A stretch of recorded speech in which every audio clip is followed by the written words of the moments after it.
Começar então falando de saúde, o Dr. Carlos Scardovelli já está por aqui. Seja bem-vindo, doutor. Boa tarde. Uma vez. Assunto de hoje, Alzheimer, né? Nunca é demais falar desse assunto, a gente já tratou aqui algumas vezes, mas sabe o que é mais interessante? Que a ciência, a medicina está sempre em avanço, né, doutor? Então, a cada bate-papo que a gente tem aqui, sempre tem uma novidade, né? É uma doença que afeta tantas pessoas, né? No Brasil, 1 milhão de pessoas têm Alzheimer, no mundo, 44 milhões de pessoas. Então, é uma pandemia, isso, né? Que afeta não só a pessoa, quanto a família inteira da pessoa. Então, realmente, assim, existem muitas pesquisas, muita coisa nova para surgir. Nós temos medicamentos já há mais de 20 anos e faz tempo que não surge algo realmente efetivo para essa doença. Olha, e agora surgiu, já vamos começar então, falando da novidade aí, exame de sangue, doutor? Não, então, há muito se fala, né? Olha, eu queria um exame para diagnosticar Alzheimer, né? E a gente sabe que o diagnóstico é clínico e continua sendo clínico. Existem determinadas pessoas, jovens, quando você quer realmente buscar o diagnóstico, você tem o exame através do líquor, que você dosa o beta-amiloide, a proteína tal, você tem o PET scan com FDG, que você vai lá analisar como que funciona cada área do cérebro, né? Tem uma glicose que vai lá e marca determinadas áreas. Então, essa área funciona bem e a gente sabe que o Alzheimer ele se manifesta através de alterações no hipocampo inicialmente. Então, você vai lá e estuda essa área. Mas são exames caros, invasivos. E já surgiu no Brasil um exame de sangue, né? Parece ter um laboratório só que faz esse exame, que chama Predivit, Precivit, AD2, se eu não me engano, que faz, ele na verdade ele avalia através de uma espectrometria de massa, ele vai dosar as proteínas. Olha só. Então, as proteínas que você encontra lá no Alzheimer, você vai fazer a dosagem no sangue. Não é 100% de certeza, mas se você usa esse exame para casos que você tem uma suspeita já, mas são caros ainda, né? O custo aí ao redor na faixa de R$4.000. Então, nenhum convênio ainda paga este exame. Então, são coisas novas que estão surgindo. Lógico que a gente busca um diagnóstico fácil. Quanto mais precoce eu souber que a pessoa tem a doença, mais efetivo eu posso ser para prevenir a evolução dessa doença. Tá vendo? Então, a importância, né, de se ter aí um diagnóstico precoce. Já falando disso, então, doutor, quais os primeiros sinais, né, e como é feito esse diagnóstico? É muito interessante que a gente busca muito os sinais, os pródromos, que são aquilo que acontece antes da manifestação da doença. Olha. Mas o que a gente vê no consultório é que as pessoas vão quando a doença já está se manifestando. Olha só. Né? Então, geralmente, as pessoas levam a mãe ou o pai quando ele já não consegue mais fazer as suas atividades. Ou aquele pai que mora sozinho, que esquece a panela no fogo, né? Que aí as pessoas se atentam a esse diagnóstico e levam no médico. O que a gente busca, olha, muitas vezes a gente fala assim, vai um paciente de idade com depressão, por exemplo. Olha, esse paciente não tem histórico de depressão lá atrás. A depressão se manifestou a primeira vez a partir dos 60 anos, por exemplo. Será que é depressão mesmo? Ou é um sinal precoce de uma doença neurodegenerativa? A gente se pergunta muito isso e realmente uma das manifestações iniciais da doença de Alzheimer são distúrbios comportamentais. Então a pessoa tem isolamento social, ela deixa de fazer as coisas, ela se isola socialmente, ela fica depressiva ou fica agressiva, você vê uma mudança de comportamento. Então, quando a gente vai pegar aquela linha de histórico da doença, até se manifestar Alzheimer, aqui acontecem muitas alterações comportamentais, acontecem alterações no sono, a pessoa pode desenvolver o que a gente chama de comprometimento cognitivo mínimo ou leve, que são, por exemplo, eu faço um monte de coisa, mas de repente eu não consigo mais fazer aquele bolo que eu fazia antes. Mas eu continuo cuidando de mim mesmo, eu sou ainda independente, eu tomo banho, eu me alimento, mas eu deixo de conseguir fazer determinadas coisas. Eu não consigo mexer com o celular, eu não consigo aprender determinadas coisas. Sinais que estão ali no nosso dia a dia, né, doutor? E que as pessoas às vezes não percebem. Aí a importância, né, dos familiares ficarem atentos, né? O esquecimento nunca deve ser levado como uma coisa banal. Né? É lógico, o esquecimento pode estar relacionado a uma depressão, a um transtorno de déficit de atenção, né? Existem pessoas que não foram diagnosticadas quando pequeno, mas têm o déficit de atenção adulto, né? Então a gente tem que avaliar e ver muitas pessoas ansiosas, né? Lembra lá que de vez em quando eu falo aqui do cortisol, que tem gente que fala que a Covid deixou sequela também da memória. Muitas queixas, né, doutor? É importante isso, né? Porque a Covid realmente parece que causou alterações de memória, mas a gente não pode levar tudo para a Covid, né, gente? É verdade. Mas é um dado interessante. A primeira coisa que a gente pergunta ao paciente que queixa de esquecimento é se teve Covid. Olha só, tá vendo? Tem até aqui na tela alguns sinais ali, olha, sinais e sintomas de Alzheimer, perda de memória, confusão com espaço e tempo, problemas, né, em resolver coisas do dia a dia, problemas na fala ou na escrita, problemas com tarefa de rotina, mudanças de humor e personalidade. Interessante esse, doutor, mudanças de humor e personalidade, viu? É isso que eu falei, né? O que acontece são alterações, as alterações principais, elas são relacionadas à memória, ao comportamento, que é essa mudança de humor, de personalidade. Às vezes a pessoa fica acumuladora, às vezes hipersexualizada, né? Então, assim, às vezes você vê um velho mexendo com um filho, alguma coisa, e é um distúrbio isso, né? É uma lesão cerebral que acaba causando isso. A gente tem que ter... às vezes não é uma malandragem, mas é um distúrbio cerebral mesmo.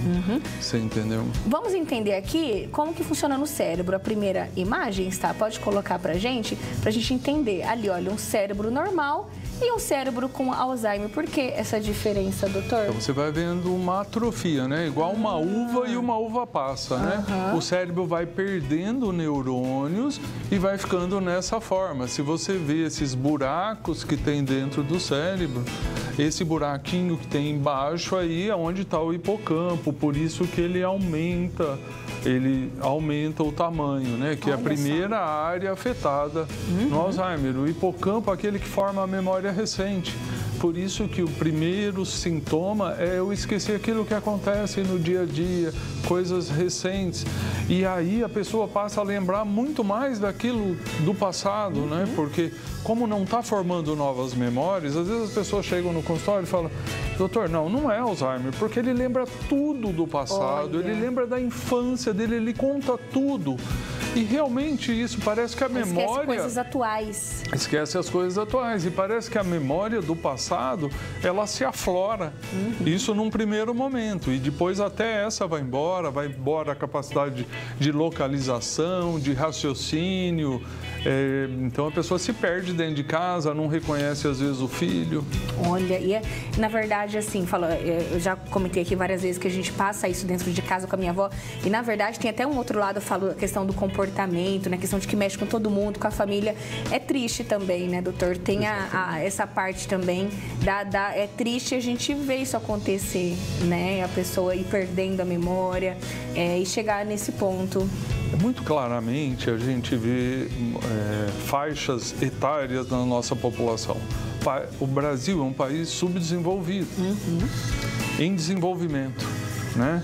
Então a gente vê que os países em desenvolvimento hoje apresentam uma taxa de Alzheimer muito grande. Olha só. Então se a gente pega a faixa etária dos 60 aos 80 anos, a gente vê que a escolaridade dessa faixa etária ainda é menor que da faixa etária abaixo de 60 anos, lá dos anos 70, quando realmente as escolas apareceram para todos. né? Então parece que tem uma incidência muito alta no nosso país. Olha por só. baixa escolaridade, por genética, por nossos hábitos de vida. Hoje você busca saúde, né? E muitas vezes por falta de informação também. Exatamente. Então, por isso que é importante bate-papos como esses que a gente faz, né? A gente tá sempre aqui falando, te alertando, mostrando os sinais. Cada caso é um caso, mas a gente mostra os sinais aqui para você também buscar ajuda, né, doutor? Muito, né? Então, assim, a mudança de estilo de vida, o estudo, a boa alimentação, o sono, né? Lembra que a gente fala do tripé da saúde? Verdade. Isso é muito importante.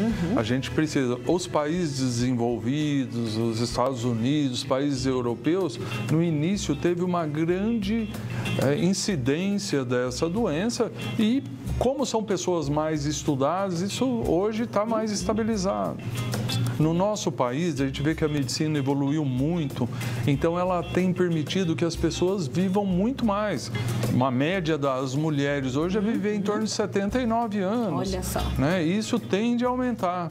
Só que a gente está preparado para viver tanto, né? Exatamente. Então, como eu me preparei? Então, essa geração que vem vindo precisa mudar essa história do que nós temos hoje na faixa dos 60 anos para cima. É verdade. Ó, nosso bate-papo só começando. Já tô sentindo aqui, olha, o meu tablet vibrando bastante, várias perguntinhas chegando. Aproveita o intervalo. Se você tá passando por isso, né, tem alguém na família que passa por isso, participa aqui, tá bom? Primeiro intervalo do dia, já tem muito mais.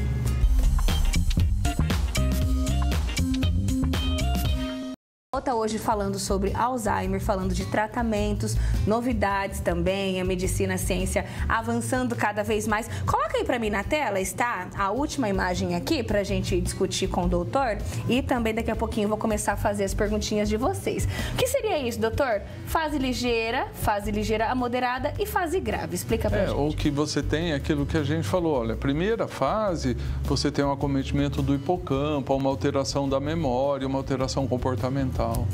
Na segunda fase, olha, pega a região frontal, ou seja, ela vai se espalhando para o cérebro. Muitas vezes as pessoas chegam a um determinado momento, nessas fases mais graves, que ela não sabe nem como andar, mas ela esquece. Ela consegue fazer todos os movimentos, mas não consegue andar, ela não consegue se vestir mais. Então, assim, você vai aumentando o grau de dependência. Eu costumo dizer que o Alzheimer ele está relacionado assim, à independência da pessoa. Quando a gente busca a saúde para o idoso é poder ir aonde quiser e resolver os seus problemas, né? Decidir o que ele quer fazer. Olha só. A pessoa com Alzheimer não consegue decidir e chega a um determinado ponto que ela não consegue ir mais aonde ela quer. Então, isso causa uma limitação muito grande. Isso depende de cuidadores. Nosso país é um país pobre, então ele depende de um deslocamento de pessoas da família que às vezes trabalhavam para cuidar desse... Mexe com todo mundo, Mexe com todo mundo. E tem uma responsabilidade da família, né? Então, você não pode deixar o idoso sozinho. Esses dias eu vi uma pessoa falando nas redes sociais, né? É muito verdade. Ela falou assim, que ela tem, né, na família, ela cuida da mãe com Alzheimer. Uma mãe cuida de 10 filhos, mas um filho é difícil cuidar, né, doutor? A gente vê muito, às vezes, eu costumo dizer para os pacientes, assim, muitos pacientes levam a mãe ou o pai e muitos familiares que não estão em contato, que não entendem, falam, não, é mentira, não tem a doença, porque ela é muito variável. Tem dia que a pessoa parece que não tem nada. Exato. Que está ótima. A minha avó. Tem dia que eu chego e falo assim, oi vó, quem sou eu? A Samara, ué. Aí tem dia que ela fala, não sei, então é isso, exatamente, né? Ele é muito variável, ela oscila muito. E parece que quando chegam os parentes todos, a pessoa fica bem. Fala, eu tô mentindo, né? Não tá acontecendo. Aí eu falo isso, muitas vezes, eu falo assim, olha, você está duvidando, pega, põe lá uma semana na casa da pessoa que ela vai entender o que está acontecendo. Porque é muito variável a doença. Exatamente. E a gente não quer dar um diagnóstico de uma doença assim por bobagem. A gente reluta em dar o diagnóstico. Muitas vezes você tem quase certeza absoluta que tem, fala, ó, vamos aguardar mais um pouco. Vamos ver a evolução da doença. Doutor, tem uma perguntinha aqui, olha, a Sônia Maria, de Mirassol, está dizendo o seguinte, exercícios físicos ajudam na prevenção do Alzheimer? E ela já emendou também outra pergunta, pediu para a gente repetir o nome do exame que a gente falou que está chegando no Brasil. É Precivit AD2. Precivit AD2. Então, o exercício físico é fundamental. Né? As pessoas que se exercitam, o sedentarismo, ele é muito ruim para o cérebro. Não só para o Alzheimer, né, doutor? Não, é para tudo. Mas olha, se você lembrar que se você faz uma caminhada assim com uma velocidade um pouco maior, você melhora, aumenta os batimentos cardíacos, mantém um fluxo sanguíneo melhor, você mantém a saúde das células. As células, elas sofrem apoptose, elas estão marcadas para morrer num determinado momento. Quando essas células, quando você começa a produzir proteínas anormais, no caso beta-amiloide ou a proteína tal fosforilada, que ela passa a ser insolúvel, ela vai matar, ela vai antecipar, que a gente chama de necroptose. Né? Então, essas células morrem precocemente. Olha só. E, geralmente, a região mais afetada começa pelo hipocampo e começa a se alastrar. Por exemplo, um paciente que tem Alzheimer, uma doença neurodegenerativa, crônica e evolutiva. Ela tem mais risco de ter Parkinson, que é outra doença crônica também neurodegenerativa. Então, ela pode desenvolver outras doenças neurodegenerativas. Ela desenvolve distúrbios de movimento, distúrbios comportamentais. A gente fala que, então, é uma alteração do pensamento, do comportamento e da memória. Olha só. E quando a gente fala de família, rede de apoio, né? Quanto a gente faz a diferença também na vida dessa pessoa com Alzheimer? Tem um rapaz, doutor, que ele fez uma página no Instagram, chama Vó da Pomba, porque no começo ele não queria ser identificado, ele queria só que a vozinha dele aparecesse, ele usava uma máscara de pombo. Hoje ele já colocou o rostinho lá e é muito bacana, eu acompanho há muitos anos, inclusive, e ele posta o dia a dia, e ele fala até, inclusive, nas redes sociais, o quanto isso foi importante para a saúde da avó. Né? Ele tá ali todo dia e gravando vídeos com ela, exercitando, né? Levando alegria. E ele postou um vídeo nessa semana que fala justamente sobre isso, sobre o carinho, a paciência, né? Com os pacientes com Alzheimer também. Vamos ver esse vídeo. Eu costumo dizer que o Alzheimer é a única doença do mundo que te dá uma nova chance. Se você errou em ter perdido a paciência, se você respondeu mal por estar cansado de ouvir a mesma pergunta diversas vezes ao dia, se você deixou de fazer algo por estar chateado, não se preocupe. Eu te entendo e sei como isso é difícil, mas você terá uma nova chance de dar todo o seu melhor por quem sempre te amou. Respire e pense em todos os momentos felizes que já viveram juntos e tudo que ele já lutou por você. Saiba que ele não está nessa situação porque ele quer. Segue algumas dicas que aprendi durante todo esse tempo cuidando da minha avó. Quando ele ficar bravo, o abrace. Quando contar aquela velha história, dê um sorriso e mostre seu orgulho por ele. Quando seus passos se tornar mais lentos, espere. Aliás, eles já estiveram ao seu lado nos seus primeiros passos. Beije, abrace, cuide, olhe no olho. Deixe ele saber que, assim como o Sabin, você sempre estará ali, sempre que ele precisar, querendo o seu melhor. Ai, que lindo! Isso faz toda a diferença, doutor? Sem dúvida, né? Mas você pega uma sociedade hoje extremamente competitiva, onde as pessoas não têm tempo. Exato, né? Às vezes você tem lá a família, uma mãe lá com Alzheimer e a filha não tem tempo de cuidar. Às vezes contrata um cuidador. Então, assim, isso é fantástico, né? O ideal é que não tivesse a doença. Né? Exato. A gente precisa ter muita paciência, muito amor, muito carinho. Nem todos têm esse tempo aí. É verdade. E fica aí, então, para você a palavra prevenção, tá bom? Não deixa para amanhã, tá bom? Vai buscar um diagnóstico, né? Dr. Carlos, inclusive, tá aqui toda semana ajudando a gente. Muita gente pergunta aqui no WhatsApp, o Dr. Carlos atende em Presidente Prudente, né? Clínica maravilhosa. E semana que vem tem mais, né, doutor? Sim, obrigado. Obrigada pela participação.